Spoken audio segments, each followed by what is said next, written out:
Hello बच्चों, कैसे हो? सब बढ़िया होंगे। अभी चैप्टर पढ़ रहे हैं 10th, अध्याय नंबर 10, तरंग प्रकाशिकी। उसी से संबंधित थोड़ा सा आज आगे बढ़ते हैं। उससे संबंधित आपने जाना कि तरंग के प्रकार, वो तरंग से संबंधित महत्वपूर्ण घटनाएं, उनके बाद में व्यक्तिकरण की कंडीशन, संपोषी है, विनाशी है, व्यक्तिकरण, इनके बारे में आपने चर्चा किया। आज अपन बात करते हैं फ्रिंज चौड़ाई। आखिरकार फ्रिंज चौड़ाई कैसे ज्ञात करते हैं तरंग प्रकाशिकी में। देखिए बच्चों ध्यान से, यहाँ से जो अध्याय है वो कौन सा है? 10वां, तरंग प्रकाशिकी।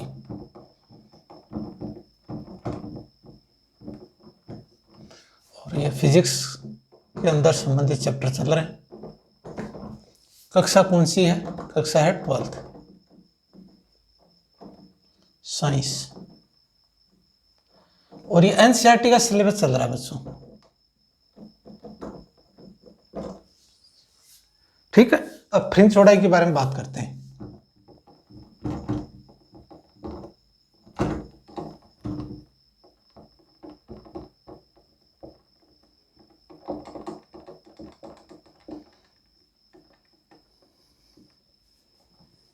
ये इसका सूत्र ये भी होता है S1P, ये आपको मान ज्ञात करना। तो सबसे पहले क्या करते हैं? फ्रिंज चौड़ाई अपन ज्ञात करते हैं। आखिरकार होती क्या है? फ्रिंज चौड़ाई की जब परिभाषा बनाई तो दीप्त व अदीप्त के मध्य के बीच की जो दूरी होती है उसी को बोलते हैं फ्रिंज चौड़ाई। या तो दो क्रमागत दीप्त हो या दो क्रमागत अदीप्त हो, इनके मध्य की जो दूरी होती है, दूरी का मतलब ये होता है बच्चों ध्यान से देखिए कि दीप्त है मानी चमकीली फ्रिंज है, तो एक चमकीली फ्रिंज से दूसरी चमकीली फ्रिंज जब तक ना आए तब तक इन दोनों फ्रिंजों के बीच की जो गैप है या बीच की जो दूरी है या बीच की जो चौड़ाई है उसी को बोलते हैं फ्रिंज चौड़ाई। तो इसकी जो परिभाषा लिखे वो ऐसे लिखेंगे, दो क्रमागत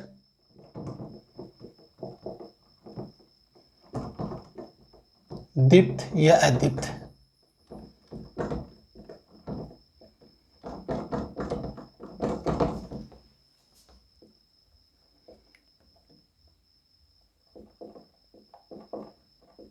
चौड़ाई को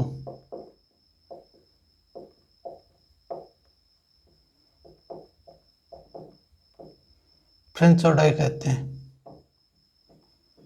ठीक है बच्चों, अब डायग्राम बनाते हैं। बहुत ध्यान से देखना, इसका मेन है डायग्राम। डायग्राम पोर्शन को अगर आपने समझ लिया उसके बाद धीरे धीरे इस स्टेप बाय स्टेप समीकरण को बनाते जाएंगे और समझते जाएंगे। तो ध्यान से देखिए डायग्राम। तो ये स्लिट है और ये स्लिट है और ये आपका हो जाएगा बच्चों पर्दा। एक तो यहां से, ठीक है, और एक आपका यहां से हो जाएगा, ठीक है। बट इसमें क्या करेंगे? सबसे पहले आपको करना कुछ नहीं है, पहले इस लाइन को मिटा देते। ये लाइन आपकी आ रही है, तो ये तो है बच्चों स्लिट, लिख देते।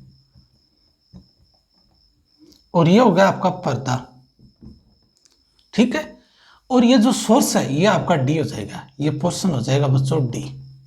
ये आपका सोर्स है S1 और S2, ठीक है।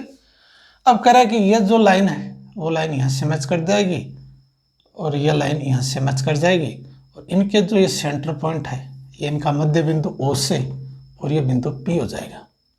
और ये जो आपकी दूरी है वो जाएगी अक्ष N, और ये जो दूरी है वो M है, ये दूरी N है, और यहाँ से ये दूरी और ये दूरी ये क्या जाएगा बच्चों? अक्ष N माइनस /2।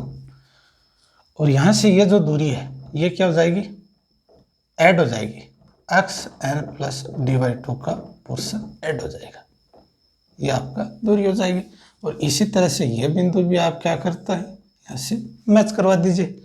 और इनके जो मध्य की दूरी है स्लिट और पर्दे की वो है कैपिटल T। ये आपका डायग्राम हो जाएगा ऐसा।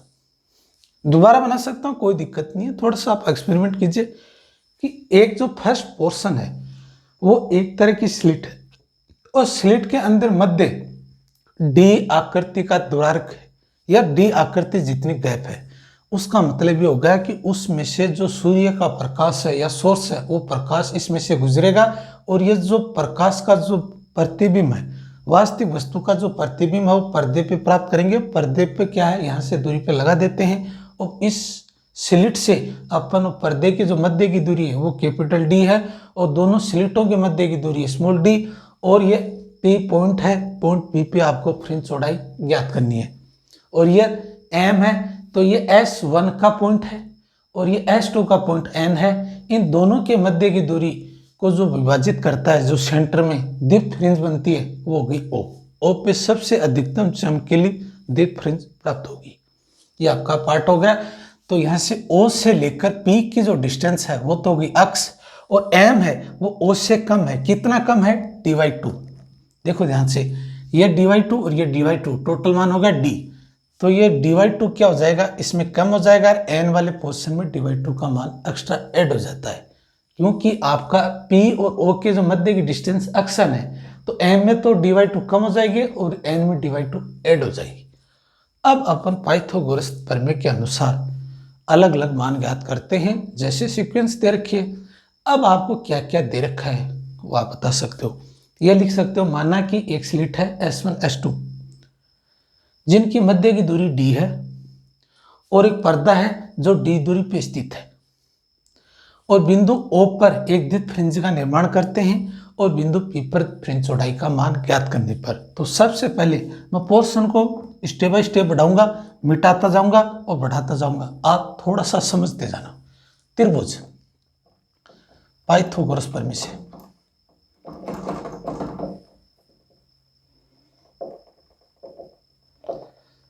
त्रिभुज S1PN, बच्चों ध्यान से देखिए, S1P और N, फर्स्ट ये त्रिभुज आपने लिया। मैं लिख भी देता हूं ऐसे,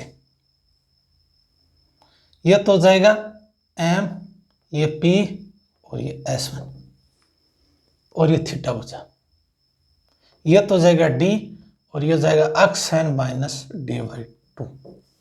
इससे आपको पाइथागोरस प्रमेय ज्ञात करनी है। तो इसका मतलब हो गया कर्ण का स्क्वायर बराबर लंब का स्क्वायर प्लस आधार का स्क्वायर। तो कर्ण क्या हो जाएगा बच्चों, S1P, S1P। लंब क्या हो जाएगा, थीटा के सामने वाले भुजा लंब, और यह आधार हो जाएगा S1M। तो ये S1M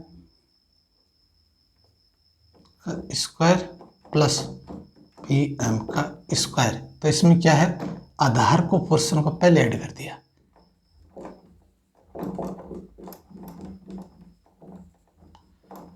ये आपका पार्ट हो गया। अब कह रहे हैं S1P, ये आप ज्ञात करते हो।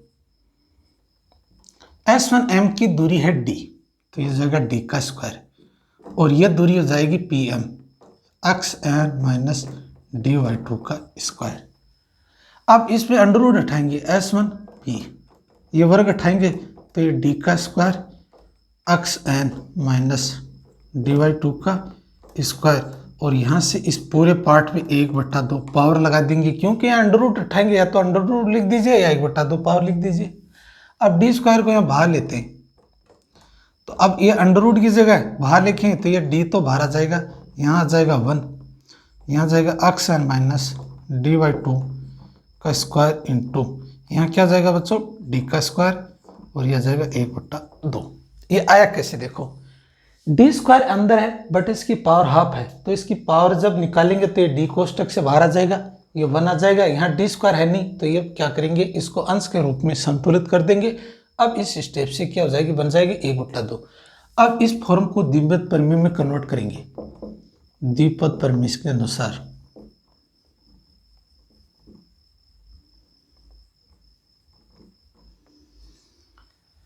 यह क्या हो जाएगा, S1P बराबर d1 प्लस 1/2। अब ये जो पावर है, ये पावर यहाँ काम करने शुरू कर देगी, आगे लग जाएगी, क्योंकि द्विपद प्रमेय का विस्तार कर रही। यहाँ से क्या हो जाएगा, अक्स n माइनस dy2 का स्क्वायर अपॉन d का स्क्वायर। अब ये जो पावर है वो हट गई, अब इसका क्या कर दिया आपने, द्विपद प्रमेय के बाइनोमियल थ्योरम यूज करके ये स्टेप निकाल दी। अब इस डी को इनसाइड ले लीजिए, तो क्या हो जाएगा S1P डी प्लस, क्योंकि पावर नहीं है, अब डी है, डी की जगह जाएगा 1/2D x N minus dy/2 का स्क्वायर, ये आपका पार्ट हो जाएगा, ये समीकरण नंबर 1 आ जाएगी। क्यों आ जाएगी, ये डी यहाँ और डी ऊपर आएगा तो ये डी स्क्वायर और डी ये कैंसिल हो जाएगा, ये 2D यहाँ जाएगा और ये मान आपका रह जाएगा। ये त्रिभुज S1PM से हो गया। इसी प्रकार S2PN से ज्ञात करेंगे, कोई दिक्कत? तो ये बच्चों आपकी फर्स्ट समीकरण ये आ गई S1P की। इसी प्रकार S2PN से ज्ञात करेंगे। तो इसी पार्ट को मेरे पास बेटा जगह नहीं है, जगह नहीं होने के कारण क्या करता हूं मैं, इस पोर्शन को छोटा बनाता हूं, क्योंकि आपको स्टेप बाय स्टेप समझना पड़ेगा, क्योंकि यहाँ पार्ट मैंने ऐड कर दिया तो दूसरा पार्ट भी आपको समझना पड़ेगा। तो क्यों ना मैं इसी पोर्शन को थोड़ा सा छोटा कर दूं आपके सामने, क्योंकि ये जो पर्दे और स्लिट की जो दूरी है वो क्या है, मैं छोटी कर दूं तो आपके सामने ये दोनों की जो इक्वेशंस है वो आप क्लियर कर सकते हो, क्योंकि आपको ये जो क्लियर तो हो गया, क्योंकि आपने कहा ये तो है स्लिट और यह है पर्दा। अब इसी प्रकार से जैसे स्टेप बाय स्टेप आपने यूज किया वो वहां यूज करेंगे S2PN से। तो अब सिमिलर इसी प्रकार S2P और N, ये N त्रिभुज और ये त्रिभुज। अब इसकी स्टेप भी यही आएगी बच्चों, देखो ध्यान से, S2NP, इसका मान आएगा अक्स n प्लस dy/2 और इसका मान आ जाएगा d और ये हो जाएगा थीटा। इसी प्रकार से ये पाइथागोरस प्रमेय के अनुसार ज्ञात करेंगे। तो ये क्या हो जाएगा, S2P का स्क्वायर, यहाँ से S2N का स्क्वायर प्लस PN का स्क्वायर। देखो कर्ण का स्क्वायर बराबर आधार का स्क्वायर प्लस लंब का स्क्वायर, ये पाइथागोरस प्रमेय आ गई। तो ये जाएगा बच्चों S2P का स्क्वायर, ये जाएगा d का square plus X N plus dy/2 का स्क्वायर। अब S2P अंडर रूट हटा देंगे इस पे, तो ये जाएगा d का square plus X N plus dy/2 का स्क्वायर, यहाँ से आ जाएगा 2 का स्क्वायर और यहाँ से हो जाएगा 1/2 पावर के रूप में। अब डी स्क्वायर को बाहर लेते हैं S2P, तो यहाँ से d बाहर आ जाएगा, यह जाएगा 1 plus X N plus dy/2 का स्क्वायर अपॉन डी का स्क्वायर और ये 1/2 के रूप में आ जाएगा। क्यों आ जाएगा बच्चों, क्योंकि डी स्क्वायर आप अंडर रूट के अंदर हो, जब बाहर लेंगे तो ये डी के रूप में आ जाएगा, यहाँ 1 आ जाएगा, यहाँ डी स्क्वायर नहीं है तो ये हर के रूप में ले लिया, ये आपको पार्ट है। अब आप क्या करेंगे बच्चों, इसमें द्विपद प्रमेय लगाएंगे। क्या फॉर्म लगाएंगे, द्विपद प्रमेय के रूप से, प्रमेय के नियम के अनुसार। सर तो मैं यहाँ से और यहाँ कुछ जगह है, उस जगह में कोशिश करता हूँ बच्चों, क्योंकि जगह नहीं है मेरे पास, तो इस वजह से मैं क्या कर पाता हूँ कि थोड़ी सी आपको स्टेप क्या है S1 S2P का मेरे को आपको मान दिखाना था, तो मैं यहीं से कोशिश करता हूँ बच्चों। थोड़ा छोटा लिख रहा हूँ, थोड़ा सा सॉरी, क्योंकि आपको अगर नज़र नहीं आ रहा तो देखना। S2P बराबर D1 प्लस 1/2, ये क्या हो जाएगा एक्स एन प्लस dy/2 का स्क्वायर इंटू डी का स्क्वायर, ये आपके थ्योरम हो जाएगी, कोई दिक्कत।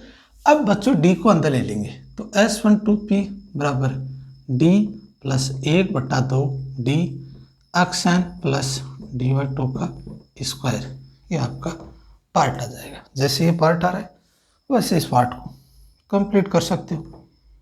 ये समीकरण नंबर 2 आ गई। अब कह रहे हैं फ्रिंज चौड़ाई का मतलब होता है बच्चों बीटा पथांतर, इसका मतलब होता है फतांतर। ये होता है S12P से S1P1 का अंतर ज्ञात करना है। तो ये समीकरण और ये समीकरण मैं आपको ये पोर्शन मिटा रहा हूँ, इन दोनों समीकरण को मैं इनका अंतर ज्ञात करता हूँ, अंतर ज्ञात करके आपके सामने इसका आंसर लेके आता हूँ। देखने ध्यान से, तो मैं बच्चों इसको आपके सामने मिटा रहा हूँ।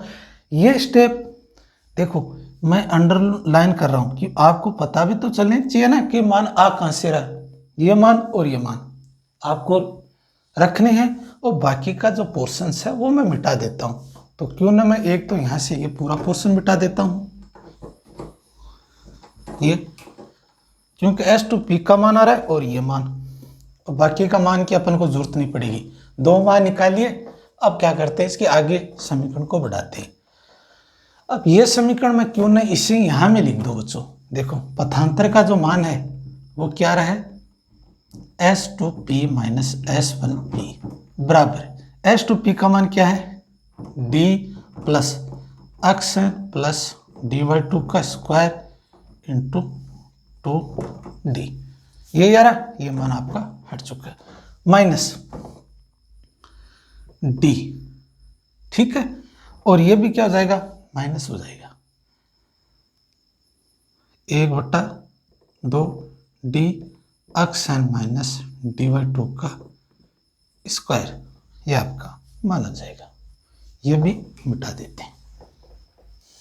देखिए ध्यान से, अब यहां से ये पोर्शन कैंसिल हो रहा है, तो पथांतर का मान क्या हो जाएगा बच्चों, ध्यान से देखो 2D कॉमन आ रहा है, वहां से 2D और यहां से 2D, तो ये जाएगा xn प्लस dy2 का square minus xn minus dy2 का स्क्वायर। यह कुछ सूत्र बन रहा है बच्चों, ध्यान से देखो आप। a प्लस बी का स्क्वायर करते हैं तो क्या होता है, a का स्क्वायर प्लस b का स्क्वायर प्लस 2ab, और यहाँ से माइनस है तो ये माइनस आ जाएगा। कुछ ऐसा सूत्र बन रहा है। इस सूत्र की सहायता से समीकरण को खोल दीजिए आप। a1/2d xn का स्क्वायर d का स्क्वायर फोर 2xn d/2, यह पोर्शन माइनस xn का स्क्वायर माइनस d का स्क्वायर 4 प्लस 2xn d/2, ये पोर्शन कैंसिल हो जाएगा। तो ये टोटल पोर्शन क्या हो जाएगा, 2 से 2 कैंसिल, 2 से 2 कैंसिल। पथांतर का जो मान आएगा वो 1/2d, यह जाएगा 2xn d। देखो xn d 2xn d, 2 से 2 कैंसिल, तो आपका जो पथांतर है वो यह आ जाएगा xn d into capital D। ये आपका पथांतर, ये समीकरण नंबर 3, ये आपका पथांतर आ जाएगा। ये पथांतर आने के बाद अब आपको क्या करते हैं, फ्रिंज चौड़ाई की ज्ञात करते हैं। दीप्त के लिए अलग ज्ञात करते हैं, अदीप्त के लिए अलग ज्ञात करते हैं। तो मैं इसी पोर्शन को आगे बढ़ता हूं। तो पहली जो कंडीशन है, केस नंबर 1 दीप्त फ्रिंज के लिए,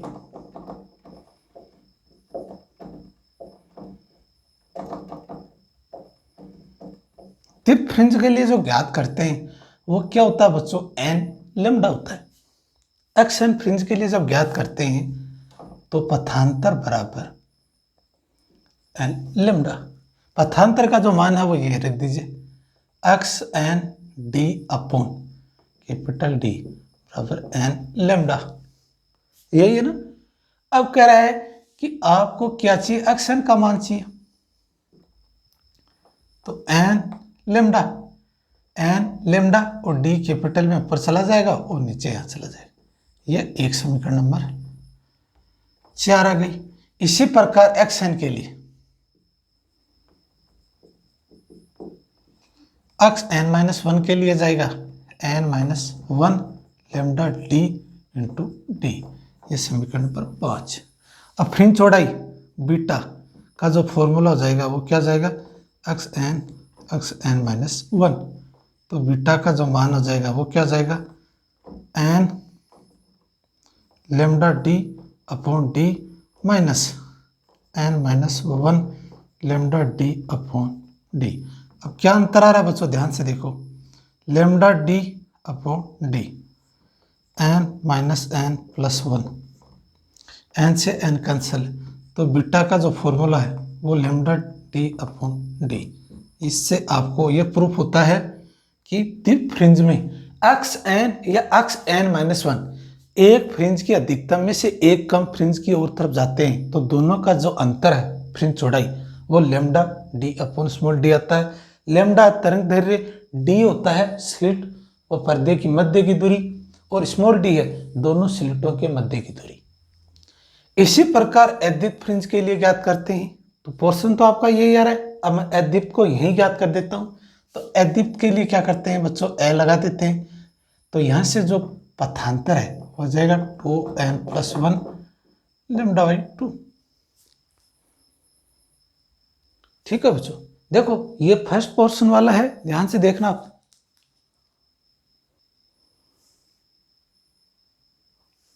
अब मैं इस फ्रिंज को लिए क्या करता हूं बच्चों, ये पथांतर है अद्वित के लिए, तो अब इसकी जगह क्या माना जाएगा 2n+1 λ/2।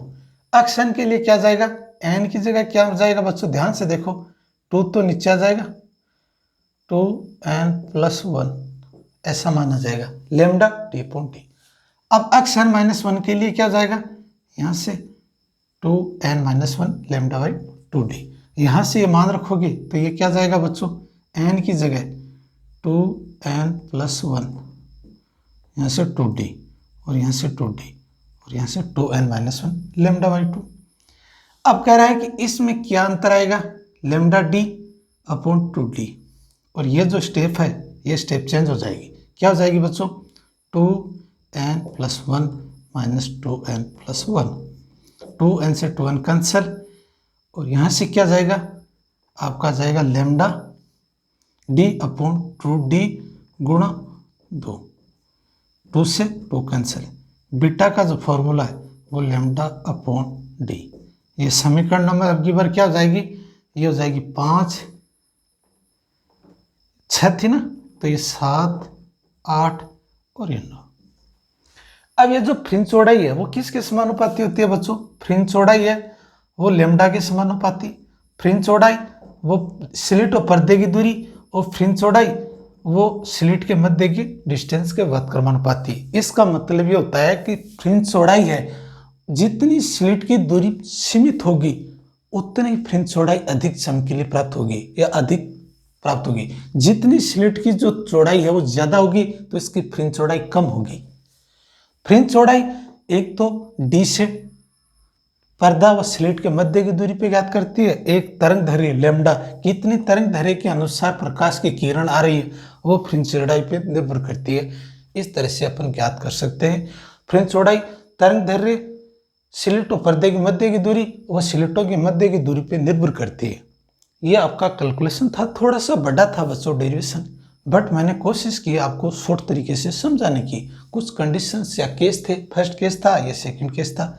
अगर कोई डाउट्स अगर रह जाता है मेरी तरफ से या आपको समझ नहीं पा रहे होते तो टेक्स्ट बुक की सहायता से उसका ड्राइव करने का तरीका देखिए। कहने का तात्पर्य कुछ नहीं है बच्चों, S1Pn एक तो ट्रायंगल ये हो गया, इसका मान S2Pn दोनों का मान आपके सामने आकर आपका पथांतर आ जाएगा। यहां तक निकालोगे, यहां से निकालने के बाद आपके पास दो केस हैं, एक तो द्वित फ्रिंज के लिए, एक है अद्वित फ्रिंज के लिए। क्योंकि नाम से पता चल रहा है द्वित अद्वित फ्रिंजों के बीच की दूरी की चौड़ाई को फ्रिंज चौड़ाई कहते हैं या द्वित या अद्वित फ्रिंजों के मध्य की दूरी को भी फ्रिंज चौड़ाई कहते हैं।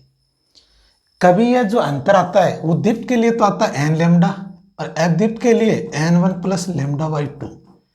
यह तो होता है अद्वित के लिए और ये होता है द्वित के लिए, और पथांतर का जो मान है वो आपके सामने यहां से पिक कर लीजिए।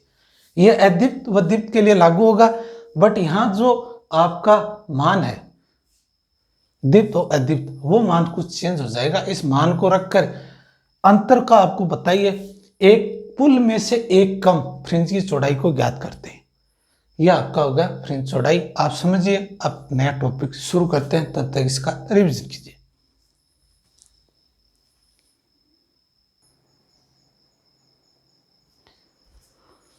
अब देखिए बच्चों, प्रकाश का डॉपलर प्रभाव, यह भी इंपॉर्टेंट है, कई बार आता है।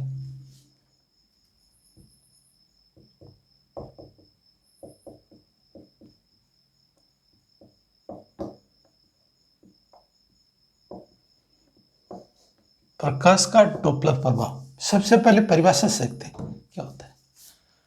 प्रकाश स्रोत व प्रेक्षक के मध्य जब प्रकाश स्रोत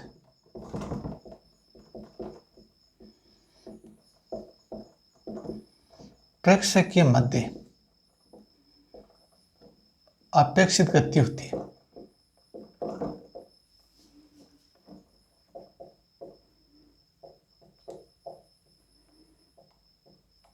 प्रेक्षक के द्वारा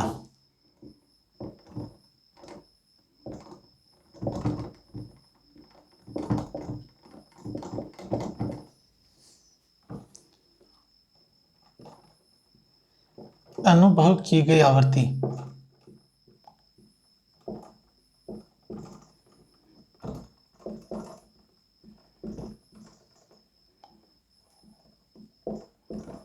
वास्तविक आवृत्ति से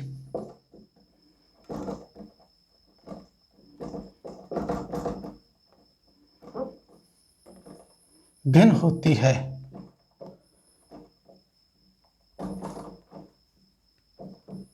इस प्रभाव को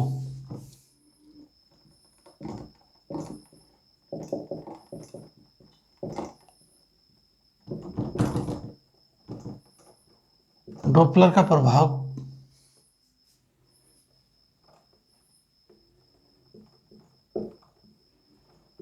कहते हैं। यह तो आपकी परिभाषा होगी।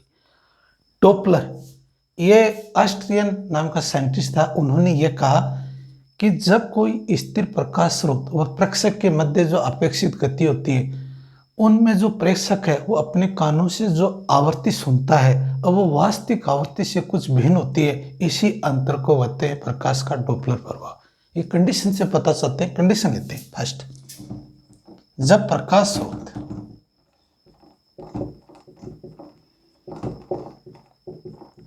स्थिर व प्रेक्षक की ओर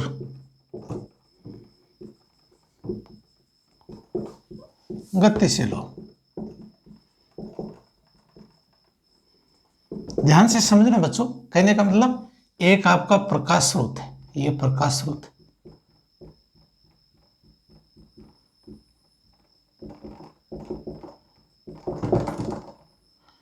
वो v वेग से गति कर रहा है और ये आपका प्रेक्षक है।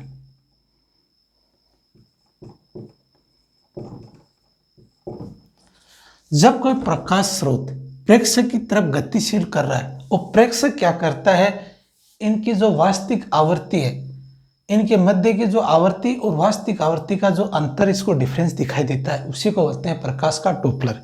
तो फर्स्ट कंडीशन है कि जब कोई प्रकाश स्रोत स्थिर है या प्रेक्षक की ओर पास में आ रहा है, मतलब प्रकाश स्रोत है उसकी जो आवृत्ति है वो प्रेक्षक की तरफ पास में आ रही है, इस कंडीशन में उसकी आवृत्ति और तरंग दैर्घ्य के मान में क्या अंतर आता है।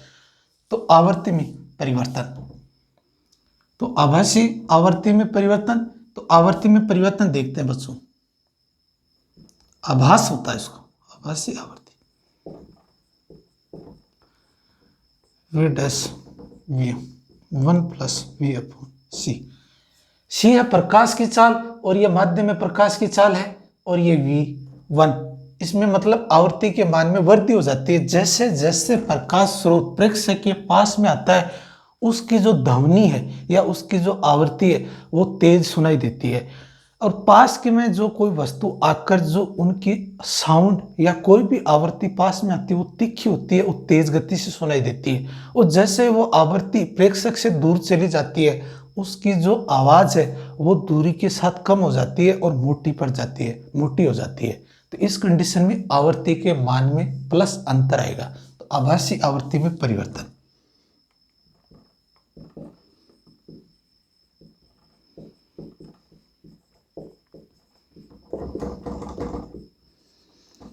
Delta V dash upon B, ये डेल्टा वी में अंतर करेंगे, ये हो जाएगा वी बराबर, ये क्या हो जाएगा बच्चों, प्लस वी अपॉन सी। इतना अंतर आपके सामने आ जाएगा। तरंग दैर्घ्य में परिवर्तन,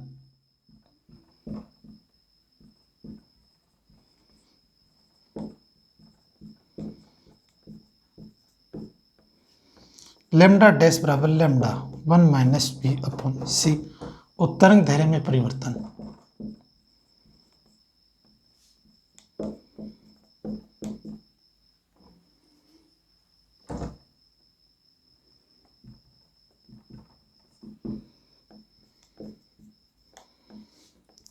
delta lambda upon lambda minus V upon सी।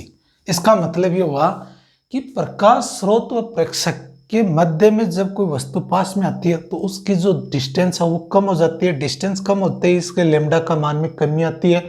लेमडा का मान कब बढ़ता है? जब प्रकाश स्रोत और प्रेक्षक के मध्य की दूरी जितनी ज्यादा हो तब बढ़ती है। और इसका मतलब ये होगा कि प्रकाश स्रोत व प्रेक्षक दोनों पास में आ रहे हैं तो इनकी जो वेवलेंथ है, जो लेमडा तरंग दैर्घ्य, इसके मान में कमी आएगी तो ये होगा माइनस। आवर्ती के मान में वृद्धि होगी तो ये होगा प्लस। इस प्रकार के प्रभाव को बोलते हैं नीला विस्थापन। इसका मतलब होता है इस डॉपलर प्रभाव को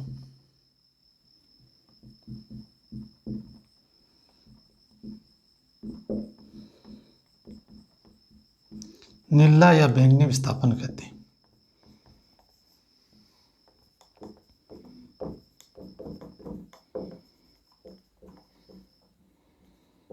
यह आपका मेन पार्ट है। तो अगर आपको एग्जाम में पूछ लिया जाता है कि प्रकाश के डॉपलर प्रभाव को समझाते हुए इनकी दो कंडीशन को समझाइए कि जब कोई प्रकाश स्रोत प्रेक्षक की तरह गतिशील हो या प्रेक्षक से दूर की तरफ जाता हो तो ये पास में हो, तो यह तो होता है नीला विस्थापन या बैंगनी विस्थापन, जिसमें वेवलेंथ का मान कम हो जाता है, आवृत्ति का मान में वृद्धि हो जाती है। दूसरी कंडीशन क्या ज्ञात करेंगे? जब प्रकाश स्रोत स्थिर व प्रेक्षक से दूर हो, गतिशील हो। दूर का मतलब अब ये जो वेग है वो इस साइड आ जाएगा। अब ये दूर जा रहा है, दूर जाते ये लेमडा का जो मान है वो बढ़ जाएगा। तो मैं इसको मिटा रहा हूँ, इस पार्ट को आप थोड़ा सा समझ लीजिए। समझते ही मैं क्या करूँगा, यहाँ से जो कंडीशन है वो चेंज करूँगा। क्या कंडीशन चेंज करूँगा बच्चों? कि जब प्रकाश स्रोत स्थिर व प्रेक्षक से दूर की ओर गतिशील हो। तो मैं इस पार्ट को मिटा रहा हूँ आपके सामने, और यह कंडीशंस ऐसे ही है। अब क्या करेंगे, एक तो यह वो का वही रहेगा। अब ये जो लाइन है इस लाइन को दोबारा लिख देते हैं और यह कंडीशन यही होगी। इसमें जो चेंज होगा वो देखो आपके सामने क्या क्या चेंज होगा। मैं कुछ ज़्यादा नहीं मिटा रहा हूँ। इसकी कंडीशन है दूसरी, वो ये हो जाएगी जब प्रकाश स्रोत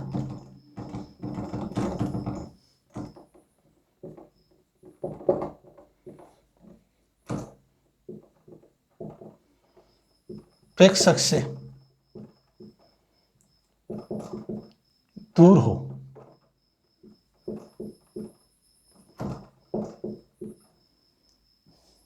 इसका मतलब हो गया कि अब जो ये प्रकाश स्रोत है वो प्रेक्षक से दूर की तरफ जा रहा है, विपरीत दिशा में।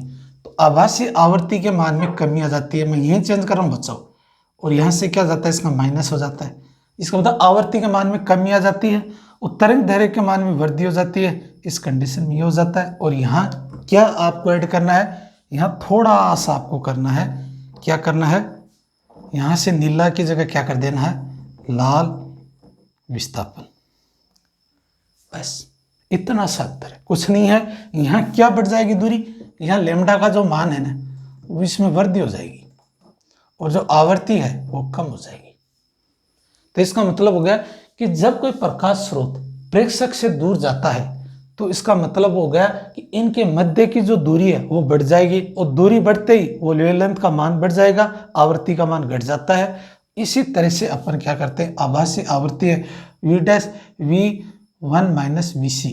अब ये जो अंतर करेंगे आभासी आवृत्ति परिवर्तन है तो ये माइनस से, इसका मतलब ये आवृत्ति के मान में कमी आ रही है। अब आपने प्रकाश का जो वेग देखा ना, तरंग का वेग, तरंग का वेग v बराबर n लेमडा, यही होता ना। देखिए बच्चों, अब आवर्ती का मान पूछा है। देखिए अब आवर्ती का मान पूछेगा तो यहां से क्या जाएगा, v अपॉन लेमडा। यहां से लेमडा का मान अगर ज्ञात करें तो ये v अपॉन n। ये वेवलेंथ और आवर्ती ये एक दूसरे के व्युत्क्रमानुपाती होते हैं। तो इसका मतलब ये हो गया कि आवर्ती ज्यादा होगी तो तरंग दैर्घ्य कम होगा, तरंग दैर्घ्य ज्यादा है तो आवर्ती का मान कम होगा। इस तरह से ये चैप्टर नंबर 15 है तरंग, 11th क्लास। जब पढ़ाएंगे ना आपको तब इस पार्ट को बड़े बारीकी से आपको समझाएंगे, तब आपको ये क्लियर हो जाएगा। क्योंकि 11th क्लास में भी एक पार्ट है डॉपलर का प्रभाव। यहाँ तक प्रकाश का, वहाँ तरंग का डॉपलर प्रभाव, वो बड़ा पार्ट है। उस पार्ट को लेंगे तब और डाउट्स आपके क्लियर हो जाएंगे। तब तक आपको ये समझना कि जहाँ आवर्ती कम है वहाँ तरंग दैर्घ्य का मान बढ़ेगा, जहाँ तरंग दैर्घ्य का मान कम है वहाँ आवर्ती का मान बढ़ेगा। इस तरह से इसको लाल विस्थापन कहते हैं। लाल विस्थापन में तरंग दैर्घ्य के मान में परिवर्तन आता है, वृद्धि होती है। ये आपका होगा प्रकाश का डॉपलर प्रभाव। मैं उम्मीद करता हूँ बच्चों आज आपने 2 टॉपिक पढ़ा, एक तो पढ़ा फ्रिंज चौड़ाई, एक आपने पढ़ा प्रकाश का डॉपलर प्रभाव। इन दोनों टॉपिकों को बड़े बारीकी से समझिए। इनसे संबंधित आपको टेक्स्ट बुक से सहायता लेनी है, इसी के ऊपर आधारित नहीं होता है। यह तो एक तरीका है समझाने का। इस तरीके को समझकर आप टेक्स्ट बुक को ओपन रखिए, उसका शॉर्ट नोट्स बनाते रहिए, प्रैक्टिस कीजिए, उसको अच्छी तरह से पढ़िए। जो भी आपको डाउट्स आते हैं उस डाउट्स को क्लियर कीजिए, या तो आपके कोई सोशल मीडिया से या यूट्यूब के माध्यम से, या कोई आपको गाइडेंस करने वाला टीचर हो, या कोई आपको साइंस से जुड़ा हुआ कोई भी स्टूडेंट हो, उनसे संपर्क में रहिए। वो चीज़ें आपके डाउट्स क्लियर कर देंगे।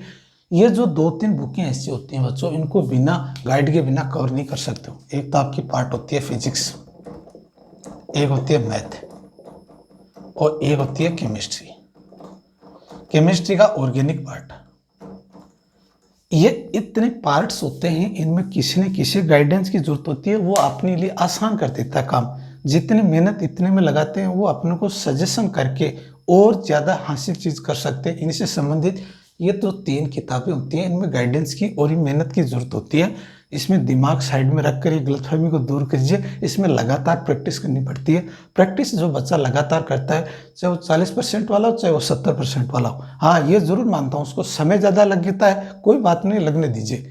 आप स्टूडेंट हो, आपका काम ही क्या, पढ़ने के अलावा कोई काम नहीं है। आपका ये जो समय है वो आप पढ़ने में लगाइए, अच्छे से पढ़िए। जो आगे जाकर आपको कहीं न कहीं कंपटीशन जो गाइड में बैठते हो, तब आपको इसका लेवल का पता चलेगा कि इनके जितने भी कंपटीशन से संबंधित है, बड़े हार्ड लेवल के पर्सन आते हैं, वहाँ जितने कंसेप्ट क्लियर नहीं होंगे तो आप क्रैक नहीं कर पाते हो। वहाँ कंपटीशन बढ़ने वाला है लाखों में आपको क्रैक करना कोई आसान काम नहीं होता है। वहाँ अहम चीज़ों के बारे में आपको जानकारी प्राप्त करनी है। इसी के साथ में मैं वीडियो को यहीं समाप्त करता हूँ, क्योंकि वीडियो लंबा हो जाएगा। और नए वीडियो नए टॉपिक के साथ कल मिलते हैं। तब तक के लिए हमारे को इजाज़त दीजिए। आप भी खुश रहिए। Thank you.